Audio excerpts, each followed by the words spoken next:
কি ওটার ভিতরে কি? ওটার ভিতরে টমেটো। এটার ভিতরে টমেটো, ওটা দেখি। এখন তো টমেটো সিজন না, এই টমেটোগুলো আপনারা কোত্থেকে আনেন? ওইটি আপনার এলচি টমেটো, ইন্ডিয়ান টমেটো। আমরা কারণ বাজার যাই, কারণ বাজার থেকে আনি। কারণ বাজার ওরা কি কোল্ড স্টোরে রাখে নাকি? ওইটা আমি ভাই সঠিক বলতে পারবো না, কারণ বাজার টানে না ডাইরেক্ট আছে, এটা আমি সঠিক বলতে পারবো না। তো এটা আপনারা কত করে বেচতেছেন? এই 100 টাকা কেজি বেচতেছি। বাজারে ওই যে 200 টাকা করে কেজি বেচে, এটা কি?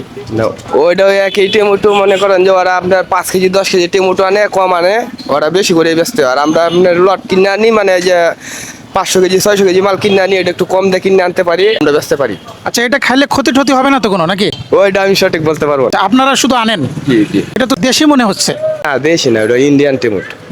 দর্শক দেখেন, এই লাল টকটকা টমেটো। এখন তো টমেটো সিজন না, এই সিজনে যে এত টমেটো বাংলাদেশে আছে আসলে বুঝাই যায় না। কি ওটার ভিতরে কি? ওটার ভিতরে টমেটো। মানে ওটার ভিতরে টমেটো, ওটা দেখি। দেখা যায় মনে হচ্ছে যেন আপেল। আপেল বেচতেছে? জি, আপেল, মানে বাংলাদেশের আপেল। বাংলাদেশের আপেল। তো ঠিক আছে, ধন্যবাদ।